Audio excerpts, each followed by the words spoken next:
I don't really know how to feel right now. I don't know what to think. My adrenaline's spiking a bit because we're actually patrolling the area. And when I know that danger and threats are imminent in this place, I feel like I'm kind of fearing for my life right now. This is a hot spot for police, rival factions. Oi! No. I'm actually Cain, former pro footballer, turned influencer and extreme ultra athlete. Life's good now, but where I grew up, I could have easily turned to a life of crime. If you're raised in some of the world's toughest neighborhoods, what lengths will people go to in order to survive? Você tem que entrar sabendo que essa vida tá pra matar e pra morrer. To find out, I'm traveling to some of the planet's most hostile places. Whoa, what the f is going on? To meet those who have chosen a life of extreme criminality. No judgment, no agenda. You really want to kill someone, or blow them up? To do that, I'm gonna have to win their trust and get deep into their world. I may not condone what they do to get by. 10, 20, 50. But by walking in their shoes, can I at least understand them?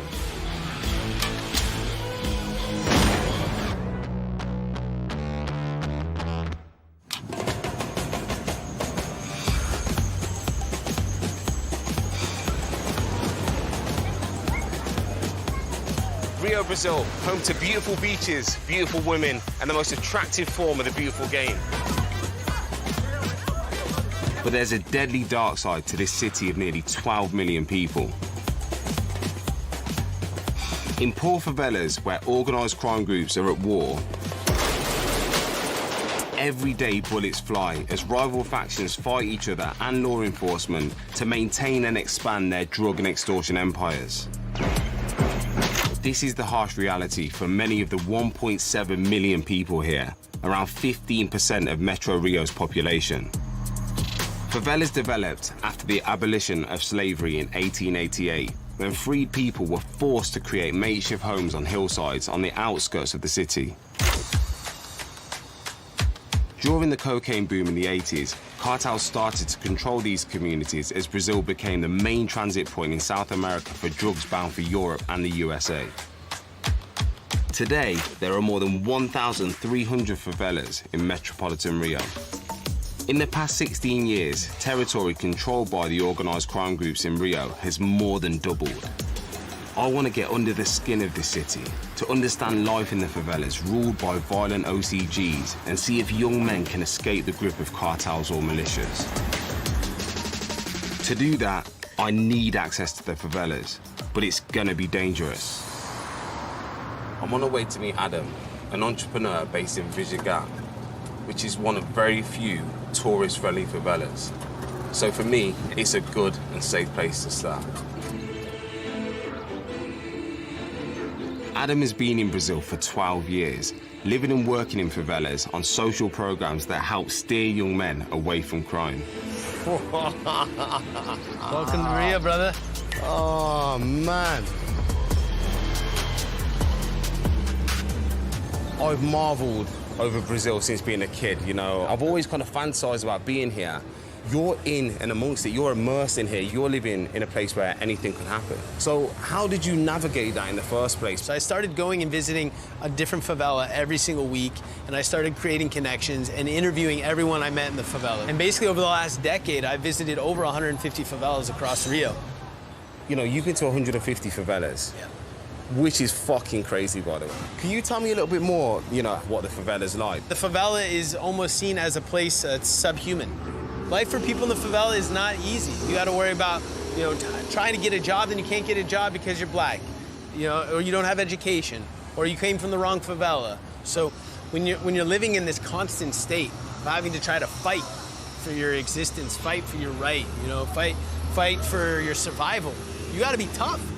Can you try and explain to me, from your experiences and what you know, how dangerous it is here? The big problem is that you have three different competitors, right? All competing for the same territory. You have the CV, which is the Red Command, the TCP, which is like the Third Command, and then you have the militias, which are ex-military officials who have basically organized criminal structures in order to take over different areas of the city where historically the drug trafficking cartels were at. How violent and deadly does it get, you know, when these guys cross paths? It's bad.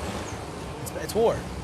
You have people who are heavily armed competing for the same territory with no fear of death. The real conflict happens is when these forces all collide in the same territory. They're sending the military in, sometimes with tanks and soldiers. It's like warfare. And this is it. You know, Rio lives in this state of war, unfortunately, at the same time that It looks like this. Yeah. I know that access here is going to be difficult. I also know that access here is going to be very dangerous.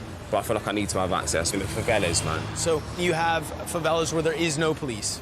So those ones are completely dominated by the gangs themselves, and that's where you have to be much more careful. So you have the South Zone of Rio, which there's a lot of favelas, but they're controlled by one gang primarily, which is the CV, the Red Command. I can connect you to some people there, so you can go in there and get a deeper understanding, get a connection with what the real essence of Rio is like. You know, I mean, I think it's important, but are you ready for that? To say, am I ready? You never know till you walk in there. But I feel like it's something that I really want to do. It's something I really need to do. So this is a proper, notorious, no-go zone favela. Oh, yeah. Adam is organising access to the oldest and most powerful organised crime group in Rio, the CV, or Red Command, which controls over half of the favelas in the city. The CV was founded in Rio's prison system in the late 1970s. It's an OCG that run their drug trade like a cartel.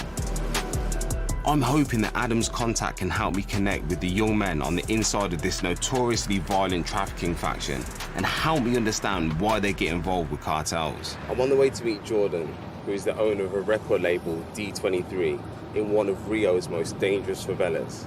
Now, this place is categorically a no-go zone for outsiders because of the danger that is in there.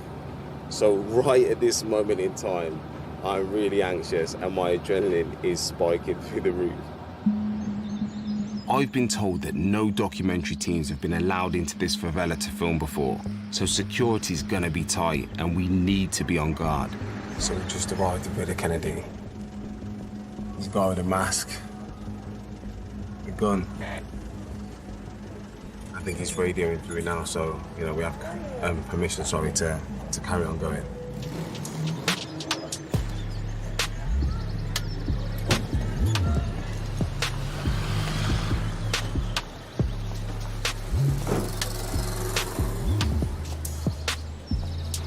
I mean, I'm walking up this street now in the favelas, and there's about a whole group of people holding big weapons, whether it's AK-47s or AR-15s or whatever it is. It's not the most comfortable environment. Tudo bem? I'm trying to say hello and be polite, because honestly, I feel completely out of my depth.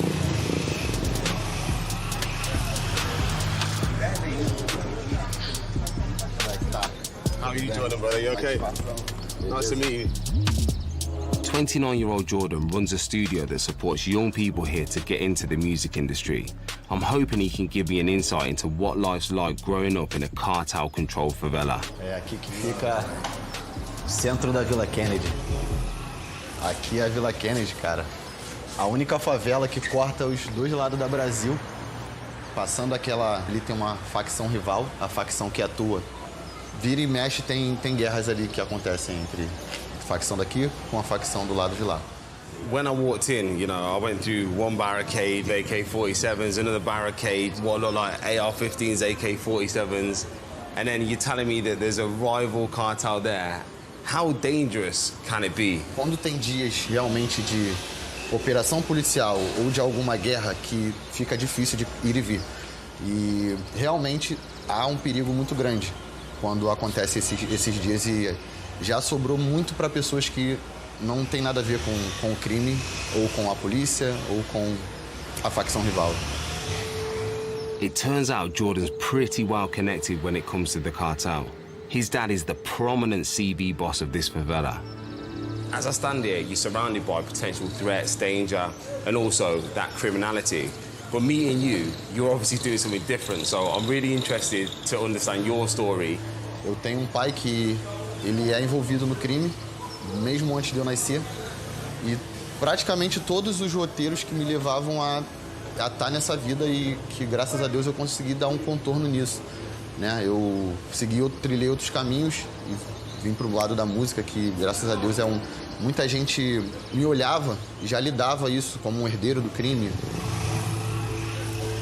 Have you ever faced any potential danger or threats or anything worse, you know, as a result of being your father's son? Teve uma vez que botaram uma arma na minha cabeça. Um pouco mais velho, depois eu fui sequestrado. E eu tinha, se eu não me engano, 21 anos de idade. It's a crazy story. Can you tell me how then you get the people into music and prevent people from doing crime? É muito difícil a pessoa não entrar por conta da realidade que ela enfrenta, muitas das vezes da fome mesmo. As oportunidades são muito escassas onde a gente mora. Quando a gente viu a quantidade de gente que estavam aqui sem essa ajuda mínima de um estúdio para gravar. E é ali que deu o pontapé de começar a fazer esse meio social daqui. Então a gente começou com um estúdio de música, abraçando todo mundo que a gente poderia aqui dentro da comunidade. Cara, a gente tem aula de DJs, aula de fotografia. A gente já conseguiu formar artistas que hoje... But doesn't that cause a bit of conflict? Because surely your dad would be putting people into criminality, and surely with this place you're trying to pull people out of criminality. A nossa história do meu pai, a gente entra toda hora um na história do outro. Eu acho que da forma dele pensar também, independente da vida que ele leva, que ele tem a mente muito aberta. E no final eu sinto que ele fica contente e fica até orgulhoso de eu poder estar fazendo isso por alguém também. Realmente ele tem a vida dele, eu tenho a minha, faço trabalhos em prol de melhoria de vida para as pessoas realmente. Eu sou a prova viva de que tem como sim crescer nesse lugar, mas não se envolver. Fucking inspiring, by the way. Inspiring what you're trying to do. I respect that. Given who Jordan's dad is, it's kudos to him for choosing a different path. But I wonder how easy it would be to defy the cartel if he didn't have his father's protection. I seem to have won his trust, and my link up with him has already opened doors. As we prepare to leave the favela, I'm approached by a group of masked young men with guns, active members of the CV cartel. It's the first time that I'm face to face with the kind of guys I've come here to meet. The CV members offered to give me a tour of their territory.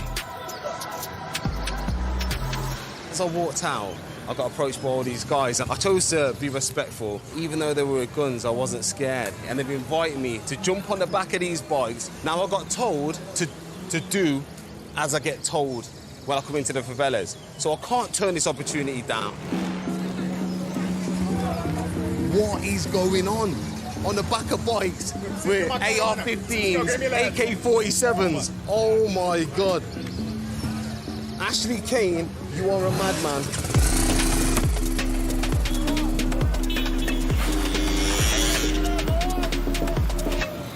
We ride towards the borders of Villa Kennedy. Aqui é guerra. Fala que nós temos He was just telling me then, yeah, where we just rode past, there's a rival faction on the other side, and he said that it's like war. Ai, para aí! After spending time with the armed CV guys, I start to appreciate how volatile the situation is between rival factions.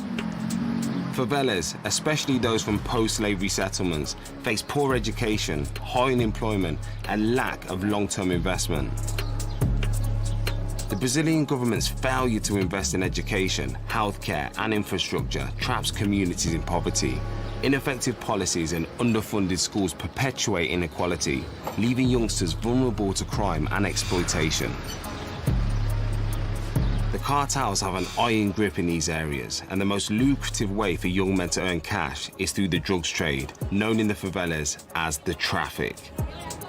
Adam's arranged for me to meet with some guys to give me an insight into why they opted for a life in the traffic, but it means that I have to go onto new turf. I'm off to a different favela, which is actually the rival favela from Villa Kennedy, where I was last at. Now, I managed to have a contact in Villa Kennedy, Jordan, D23, which made things a lot easier and a lot less hostile. But things are very different here because I know nobody. I've been given coordinates to a drug shop that I'm told is open 24/7. It's run by the TCP, the main rival cartel to the CV faction I met earlier. I know that things change when the light goes down in these kind of places. I mean, I'm interested to go to the drug shop because I want to really understand how these young men live and how difficult it would be to escape the grasp of cartels and criminality in these places. Because I know that if I was here, I wouldn't want to be around the kind of dangers that they face on a day-to-day basis. Tudo bem, irmão? Bom dia, irmão. I appreciate you guys meeting me today, you know, it means a lot. This is absolutely crazy. This cannot be legal, so how come you guys are allowed to stand here and sell it without no trouble? A polícia nós sabe driblar ela, entendeu? Nossa, é uma comunidade, né, mano? É igual mercado. Mercado livre. E nós vende crack, pó. São drogas assim. Maconha, vende tudo. Vou mostrar pra ele aqui. Ó, isso aqui, ó, crack. Aí o pó. Vários preços variáveis, entendeu? Vai lá, coisa, tu pode.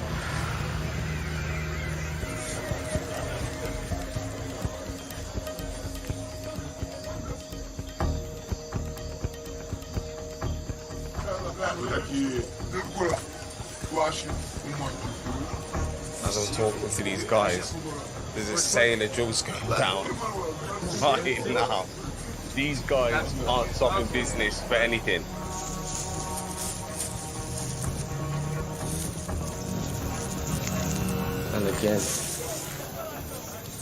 And again, another one. I mean, these guys have got no trouble having business here in the favelas. It seems like these guys will be open all day, every single day, and there is a lot of custom. I just can't believe that there is no fear of anything happening to them, you know, with it being so available on the streets. Brother, in UK, there's drugs, but not out on the streets so available at all times of the day. In UK, there's weapons, but not wrapped around people's shoulders walking around. So I want to know, like, do the favelas control themselves? Are they a law amongst themselves, you know? Aqui manda quem pode, obedece quem tem juízo, entendeu? Entendeu? A gente só cumpre a ordem do dono. Se o dono falar que é pra ficar na mesa, não vai ficar na mesa e em qualquer favela do Rio de Janeiro é assim. Assim vai ser, entendeu?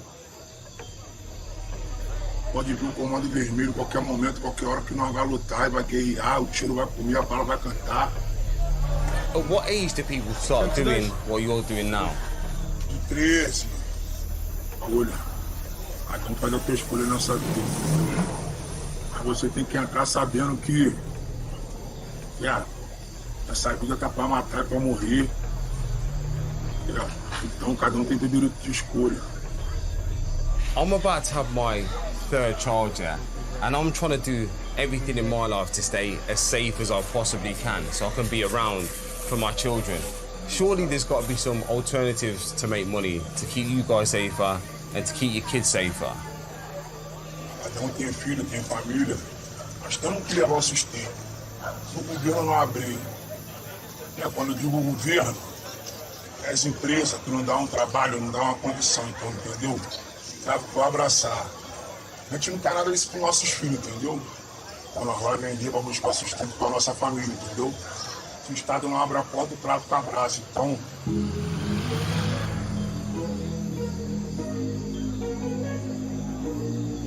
I don't know what to say about this place. It's mind-boggling. You don't see this anywhere else that you go.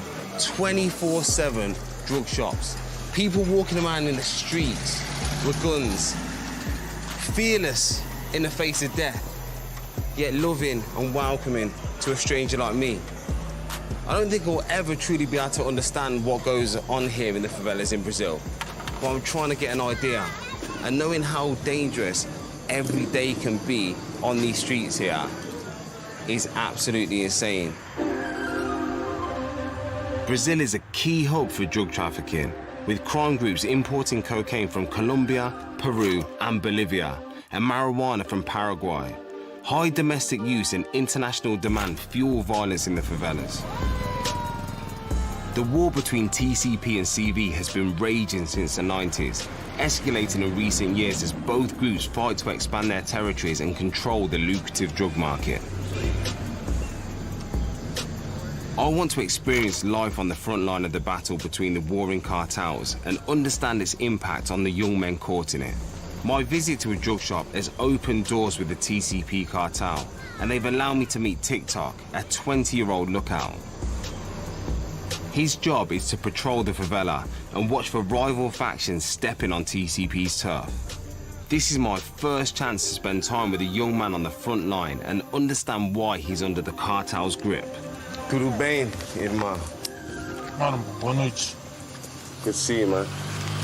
Thank you for agreeing to meet me. When I think of 20-year-olds now, I think of my little cousins, you know, who I still think are young boys, but, you know, you're a big man with a big weapon, with big responsibilities. Can you tell me what is there to protect? Because I'm guessing that it's worth a lot, being as you need those kind of weapons.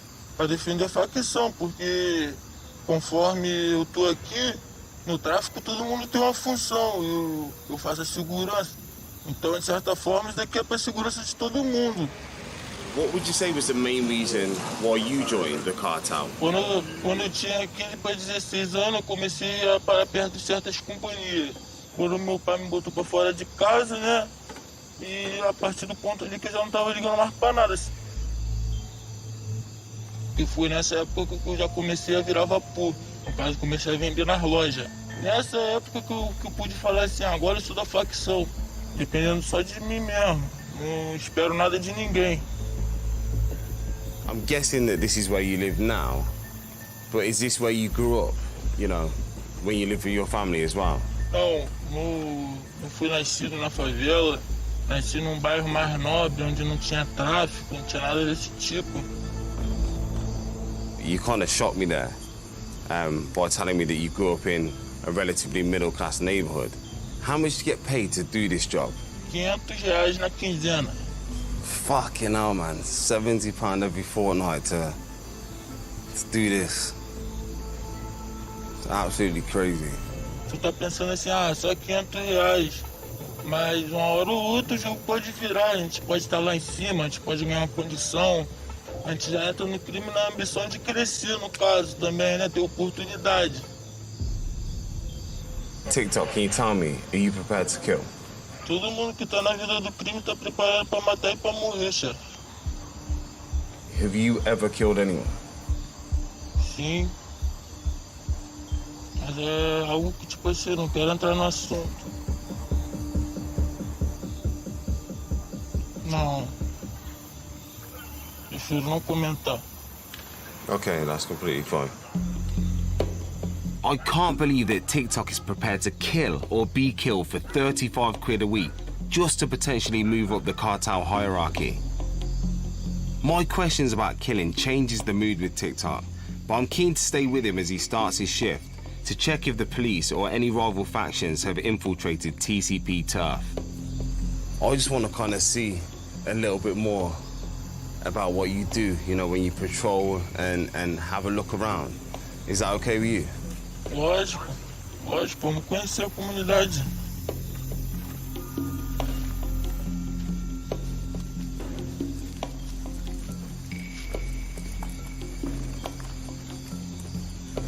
This is fucking crazy, by the way.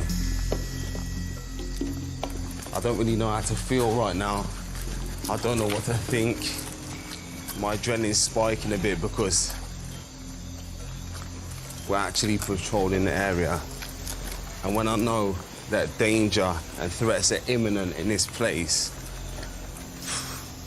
I feel like I'm kind of fearing for my life right now. My objective was to come in here, meet young men in these environments and be as immersive as I can be. It doesn't get more real than what's going on now. As we approach the borders, TikTok is getting more and more edgy and is in constant radio contact with his team.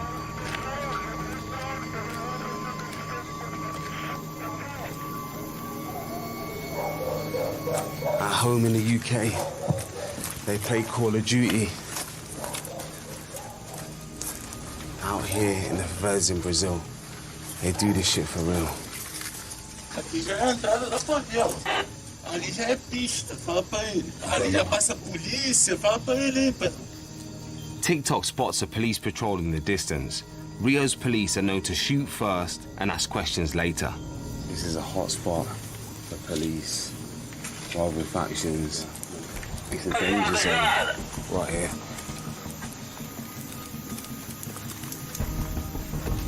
Oi, fucking hell. Podemos voltar, podemos voltar. What the fuck? My heart jumps as a father holding his toddler steps out into TikTok's line of fire. The police seem to be holding their position on the perimeter, and we move on. But TikTok's leading me into even more dangerous ground.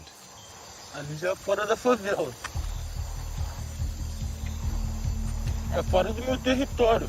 É uma área onde a gente não habita, onde a gente não fica armado. Não tem monitoração de rádio.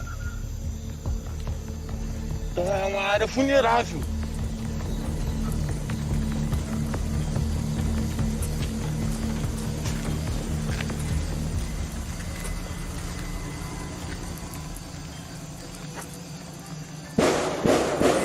Wait, what the fuck is going on?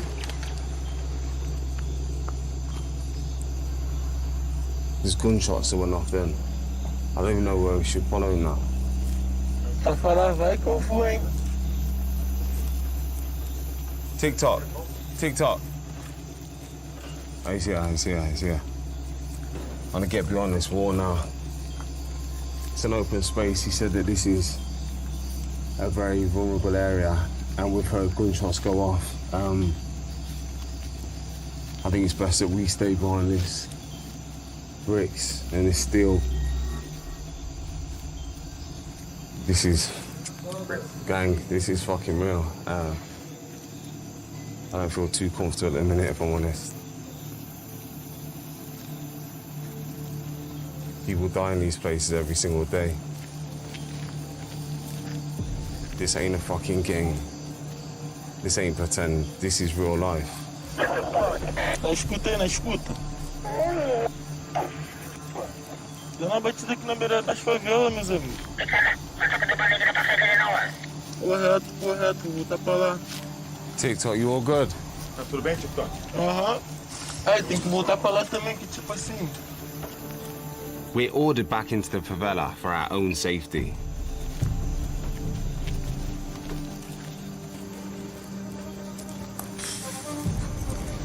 With no kids to protect or provide for, I do not know why you would choose to live this life. Experiencing that and feeling the adrenaline and the nerves and the fear that I felt, I can't comprehend waking up every single morning and having to do that. For the money that he gets paid, for the danger he has to face, and also for the choices that he had to potentially avoid it.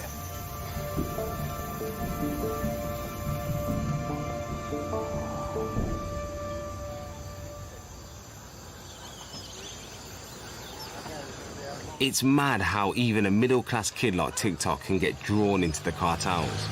I want to understand why all of these young guys at the bottom end of the drug industry are so drawn into climbing up the cartel ladder.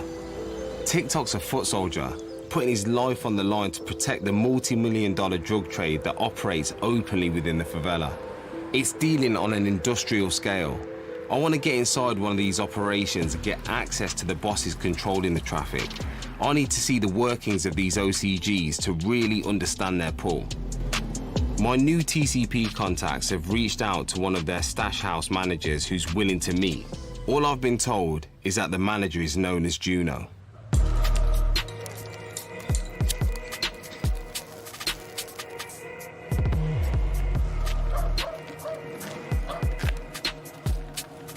Oi, tudo bem?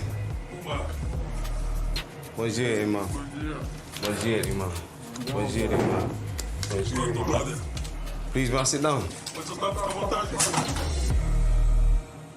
Now, I see you guys are busy at work. Can you tell me what drugs are here? Aqui, no caso, esse aqui é o skunk, que a gente pega ele tablete. Aqui dentro é o Columbia Gold. Columbia Gold.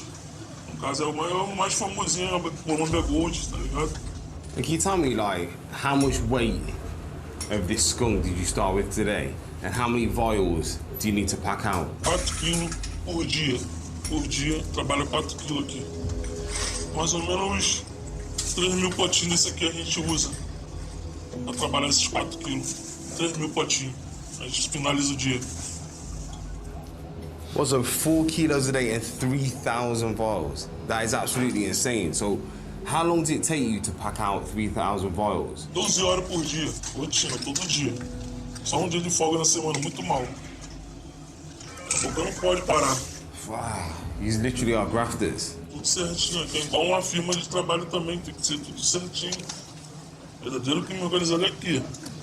If you were to slip up and make a mistake, what do the consequences look like for you? O erro grande que pode acontecer é roubo. Ou roubar é um erro grande já. Às vezes, vai com Jesus, ou então vai pro hospital todo quebrado. Looking at Juno's young workers, I worry that any one of them could end up making a mistake in this incredibly dangerous lifestyle. I can see one lad has already been in trouble with the law. It looks like this gentleman here has been arrested. So, what did this gentleman get arrested for? Isso aqui foi, passa a visão, falou comigo. Tráfico de droga. 4 anos, saí devendo na cadeia, nesse bagulho da doença. Aí fiquei na rua e não voltei mais não, aí a juíza me deu essa pulseira aí. Where I was from, yeah, if you got a tag on, you're not going to be operating around a lot of money's worth of drugs, you know, because that's an easy way for the police to track you, come in, and not only capture you, but your whole operation. Você não chega perto não, aquele não entra não. Tipo assim, tem um acordo, existe acordo entre a gente às vezes de um arrego, mas a gente não é amigo, polícia e a gente não é amigo. Mesmo você pagando pra ter uma suposta paz, eles vêm assim mesmo. Eles são do caramba, mano. Eles estão em contato, eles estão com o tal do X9 aí. E X9 daqui a pouco tudo vai subir por aí sozinho. E vem com o X9 e consegue chegar em cima. Mas antes disso a bala come, entendeu? Muito difícil chegar perto. Toda hora confronto. Aí eles contam a gente, 10 contra 10, 20 contra 20. Assim toda hora. Toda hora. I can't actually believe that. You know, the police know when they come in here that it's going to be a war. How frequent the bullets fly in the favelas? 3 vezes na semana, às vezes ele fica 4, 5 meses sem vir. Amanhã ele vem de novo, tem que ter mais bala de novo. Toma de 6 horas, 4 horas de bala intenso, troca de tiro. Guerra, troca de tiro gasta muita bala. Jesus Christ. I've seen a lot of drugs. I've seen a lot of weapons, but it's not about how many drugs there are or how big the weapons are. It's how open they are about dealing or walking around with them. I know that the favelas is a place in poverty. I know that there's not many opportunities here, and I know that selling drugs and being part of cartels can provide them a better life than they would have had before. But I also know that there's so much life-threatening danger that can happen here every single day that I don't really understand or comprehend whether I could deal with that in my mind. The pressure just seems too much for me. Through the people I've met so far, I can see how the cartels are enticing young men into their clutches. But what are the authorities doing to stop the power they have in favelas? I need to understand what law enforcement is doing to tackle organised crime groups, but we keep hitting closed doors when we contact the police for permission to film. In 2020, a Supreme Court ruling suspended police raids in poor favelas unless deemed exceptional and approved by state prosecutors. This was aimed at reducing police-related deaths and human rights abuses during operations. The police have denied systemic issues, often describing incidents as isolated and claiming they are making efforts to address internal corruption through reforms and training. I've arranged a meeting with crime reporter Jadson Marcus to try and find out more about what's going on with policing on the ground. Tudo bem, Jadson? Bom, Ashla. How are we? Jadson. For over 15 years, Jadson has been putting his life on the line to let the world know what's going on with young men caught up in drugs and violence in the favelas. His YouTube channel has over 1 million subscribers. Procura mostrar o que acontece, a realidade que a gente vive no Rio de Janeiro. Uma guerra entre milícia e tráfico. It sounds absolutely insane. You're a crazy, crazy man. Então, eu te mostrar um videozinho aqui, para você ter uma ideia. No Morro do Macaco, em Vila Isabel. You got no helmet on. Jadson has serious concerns about the ruling that restricts police going into the favelas to tackle organised crime groups. Infelizmente, assim, tem coisas que a gente tem que citar até. Hoje, se tiver um intenso confronto, a Polícia Militar não pode entrar para intervir nesse confronto se não tiver autorização do Estado, entendeu? Mas entrar. Tem que aguardar. Então, quer dizer, os bandidos hoje, eles que mandam, entendeu? It looks to me like the authorities aren't getting the right balance between protecting human rights and maintaining security in the favelas. I've been told that Rio's police face a crisis of corruption, that officers are often bribed by criminal groups and frequently outgunned in open conflicts. They are hesitant to enter lawless zones, leaving favelas under cartel and militia control. Law enforcement claim that despite efforts to regain control of favelas through community policing units, they are being frustrated by judicial restrictions.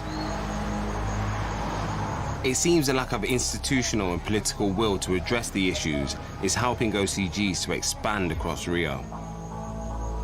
I'm struggling to get my head around everything that's going on in the favelas, and I want to touch base with Adam about my experience. Ad, I swear, you weren't wrong about this place, you know. There's people openly walking around with massive weapons, and they were like soldiers. Yeah. And you go to the favelas, and I speak to these guys, there's some kind of unexplainable vibe. They're clouded by pressure, and they are not complaining or moaning about anything. Yeah. Explain that one to me. Well, because when everything's not okay, right, and you don't have money, and you don't have safety, and you don't have a government that's going to make sure that your kids and your families have access to education, and no one's making sure that you're able to get a job and that you're gonna have enough money to eat, and you gotta go after that yourself. It creates motivation, right? How do I conquer quality of life, having value, feeling power, feeling important, right? And people choose to go after that in different ways. Some take a life of crime, where they have to carry a gun and carry their territory to feel like they have purpose. These guys think, when the police come in, I'm gonna shoot at the police. So these guys live openly, walk around with guns, selling drugs, like it's not even a crime.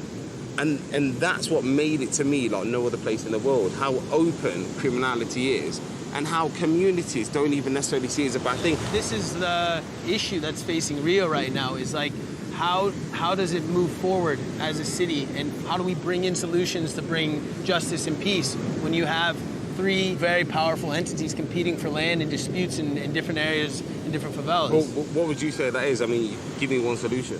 We have to hope that the government and the state at some point in time will have the ethics and the values to want to eliminate, the existence of things that cause death and violence in the city.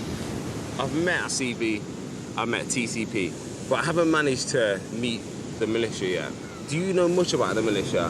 What I know about the militias is that, they came originally from ex-police officers and military units. They usually have a perspective that's highly anti-drug. And, up to the end of the day, they're competing, for the same things, which is money and power. Do you reckon there's any, chance I'd be able to get access to a militia? I think anything's possible. Militia groups started appearing in Rio in the early 2000s, Initially formed to combat drug trafficking, these groups have evolved into factions that extort money from the communities they control. Unlike the drug cartels, Rio's militias claim they're keeping order, but in reality, they blur the lines between vigilantes and criminals. They're locked in constant battles with cartels and the police, fighting to protect and expand their turf. Both cartels and militias are thriving in a city where extreme inequality leaves people in the favelas with few options. With little access to education, jobs, or real opportunities, many young men see the criminal world as their only way out. In the past 16 years, militia factions have been growing more than any organised crime group in Rio, tripling their territorial dominance. I need to speak to someone who can give me an insight into how the militias are drawing so many young men into a life of violence and criminality. We're in contact with a witness who has seen the militia's brutality firsthand, but filming with her is going to be difficult. I'm on the way to meet a mother. She still lives in this heavily controlled militia area, which is extremely dangerous. So for her safety and ours, we're going to get together in an undisclosed location today to have a chat. This mother, who's bravely agreed to share her story with me, is being supported by her daughter. I just wanted to let you know that I'm truly grateful and appreciative that you've gave me the time today. Since coming to Brazil and Rio, you know, I've been to a few favelas now, but they've been trafficking-run favelas. Can you tell me what it's like to live in a favela that's controlled by the militia? Horrível. Uma opressão fora do normal. Quando você é obrigado a pagar taxas, dinheiro que você paga e você não vê um retorno, e você simplesmente tem que pagar e não pode reclamar. No meu condomínio são 25 blocos. Cada um tem 20 apartamentos. Aí você imagina cada um pagando R$80 por mês de condomínio e de luz só para eles, fora o resto do condomínio que você paga. Então imagina por mês quanto que é. What happens if you don't pay your taxes? O primeiro mês você é avisado, né, que você não pagou e eles cortam sua água, você fica sem água. O segundo mês, se você não pagar, você leva uma surra com perna de 3. E no terceiro mês, ou seu corpo é sumido, porque eles te matam e ficam com o seu apartamento. Então é dessa forma.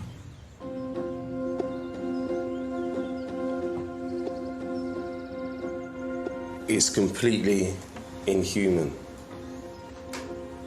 Extorting people, bullying people, harassing people, killing people, just for greed and power, will never ever be right. I know I'm going to touch on a really traumatic subject for both of you, so I apologise in advance, but I'm really compelled to understand what happened to your son. Ele sumiu no primeiro dia, não voltou para casa, a gente já ficamos preocupados. E 3 dias depois a gente tivemos a notícia real que ele estava morto no alto desse morro.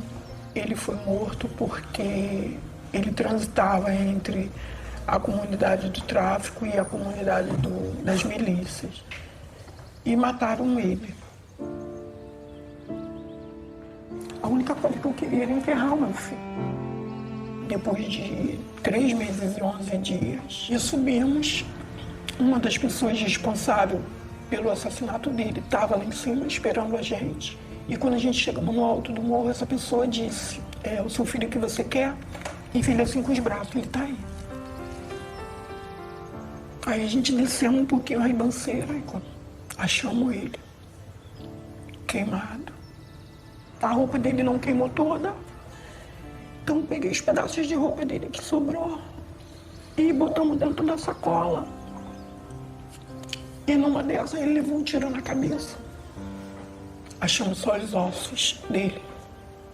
Então a primeira parte que eu peguei dele foi o crânio do meu filho, que não tinha nada. E ele faltava 2 dentes e usava arroz. Então quando eu peguei o crânio, com essa marca de tiro e faltando os 2 dentes. Eu sabia que era meu filho.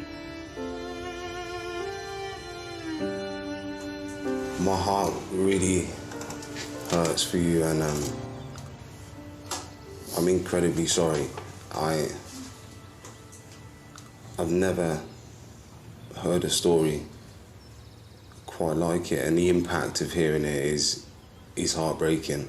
I don't understand how you've managed to have the strength and the courage to still be sitting here talking to me. And can I have a hug?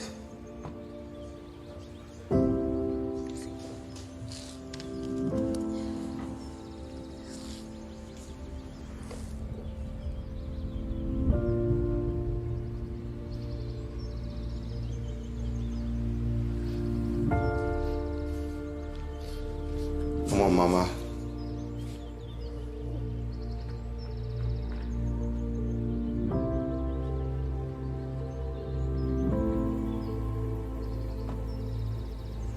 It was hard being in that room, hearing those stories. And to really understand that that can be the reality of life here in Rio is really sad. I feel for those 2 ladies. And I wanted to do something to be able to help, but there is absolutely nothing I can do.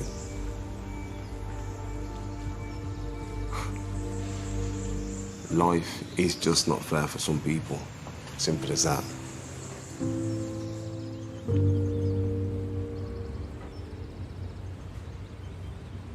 After listening to that heartbreaking story, I'm beginning to understand how militia groups brutally control their turf. Extortion is not endemic in trafficking favelas. I want to meet a militia boss to find out why they think it's justifiable to extort vast sums of money from people in the communities they control, and understand how they are sucking young men into violence and criminality in Rio. After some delicate negotiations, I've managed to get access to a leader of a militia, but he will only agree to be filmed under strict conditions. Now, I've heard the militia-run favelas are extremely dangerous. They're extremely controlling, and in some cases, extremely violent. But it's absolutely necessary that I do this today, meet this guy, so I can see how this place operates. The boss is asked to be called Caixinha, and his heavily armed guards are watching our every move.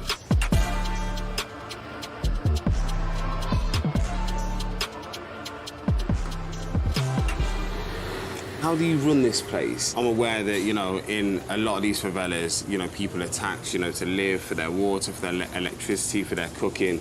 Do you still run that same kind of operation? Quase entre 3.000 e pouco a 5.000 moradores. Média de 600 para 700 casas.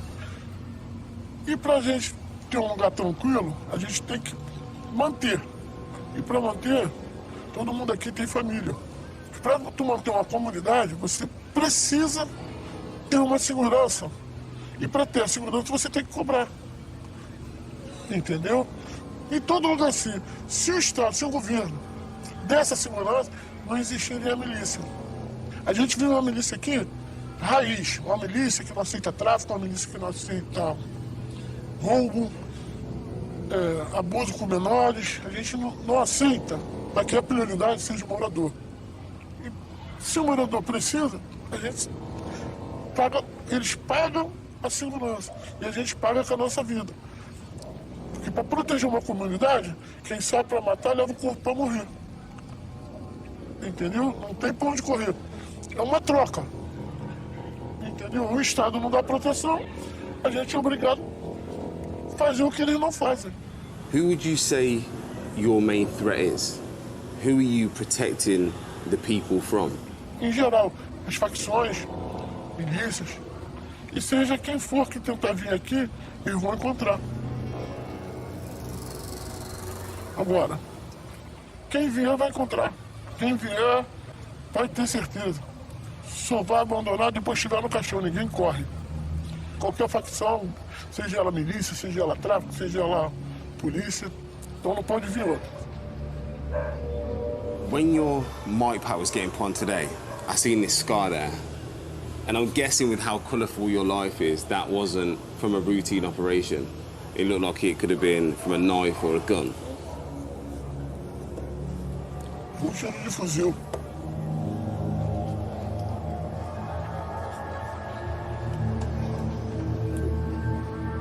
Pegou aqui, saiu aqui, para poder limpar. Mas eu tomei um tiro de fuzil que atravessou. No morro desse, que a gente tomava conta, uma milícia, comando vermelho. Tentou invadir. Is it very much so live by the sword, die by the sword here? Sim, é justo. And in the most respectful way I can ask this, have you ever killed anyone? Toda guerra morre gente. E que negócio é o preço, né? Tô vivo. Deus olha, mas a gente tem o livre-arbítrio de se defender. E a morte é o preço da guerra. É uma pergunta complicada de você falar na tela, entendeu? Você falar na tela assumir um crime é complicado, né? Let's move to the next question. Yeah. That's fine. That's cool, yeah. It's just so I understand, yeah, it's fine. There's no question about it. The situation in Rio is bad, you know, it's dangerous. In your opinion, will that ever change? Will the wars between the police, the militia, the cartels ever stop? Essa possibilidade, hoje, é zero. Se eu falar hoje, onde tem poder, não tem união. Onde tem poder, a cobiça, a ganância, sempre alguém vai querer ser mais do que alguém.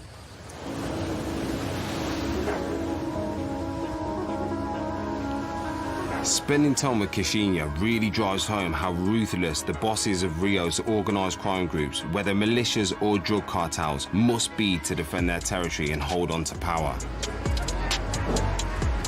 It's frightening to think about how this cycle of violence will continue, and the young guys that have no choice but to navigate this dangerous world. It's my last day in Rio, and Adam has one last thing to show me before I leave. I'm back in Vidigal, where his organisation, Favela Inc., helps young men get out of poverty and stay away from crime. Today he's invited me to take part in one of his initiatives. Yo!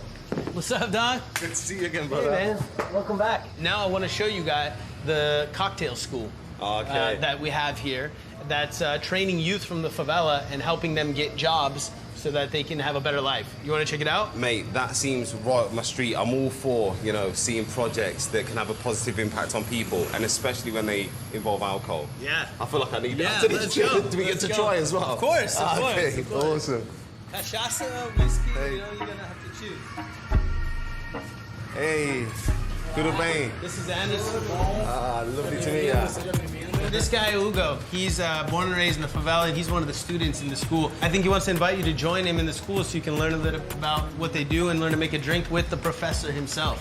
Vamos fazer aqui com o Hugo o coquetel especial que ele é fera em fazer, que é o Negroni. Negroni? Yeah. You know? Negroni. Bartending is a great skill for young men like Hugo in a city like Rio, one of the top tourist destinations in the world. Can you tell me a little bit about your life and how you ended up here? Eu sou nascido e criado aqui e graças a Deus a gente tem a minha mãe e minha avó, tem a casinha própria, a gente tem a nossa casa própria. Antigamente, alguns anos atrás na minha vida, eu poderia, esse exato momento, eu poderia estar em Boca de Fumo, fazendo avião para Boca, eu podia estar fazendo diversas coisas que não seriam muito boas, sabe? O governo, tudo aquilo que nos rodeia, diversos fatores também não cooperam para que o ensino, oportunidades como essa que eu tive aqui, que eu estou tendo aqui, cheguem até a favela. Hoje em dia, através de ONGs tipo a Favela Inc., tipo Brota Vidigal, através de também projetos como o do Anderson que ele traz, tá melhorando bastante.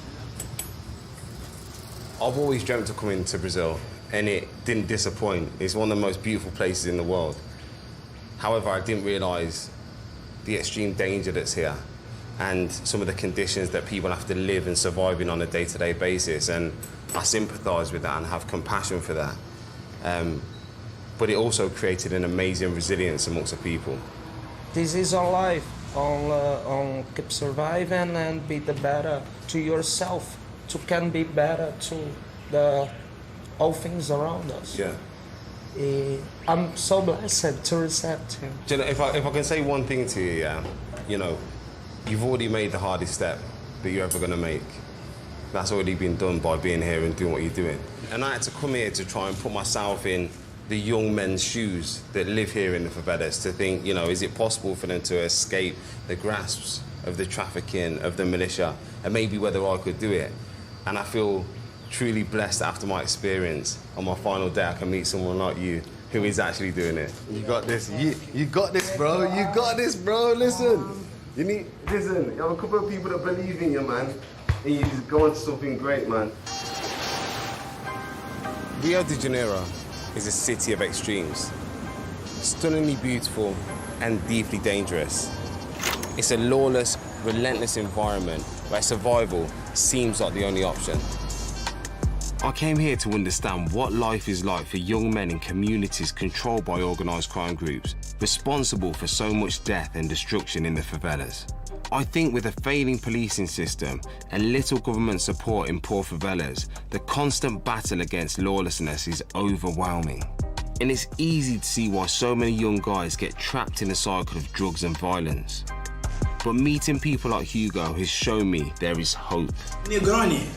Saúde. Saúde. Coquetel Negroni. If I'd grown up here, I'd like to believe I'd avoid the darker paths. Not because it's easy, but because I believe there's a beauty and a sparkle here that is worth fighting for. And I think a lot of young men that live here could do the same. It's not about denying the challenges. It's about recognizing the power of choice, even in the hardest situations. Rio taught me that beauty and chaos can coexist. And it's in this friction where life feels the most real.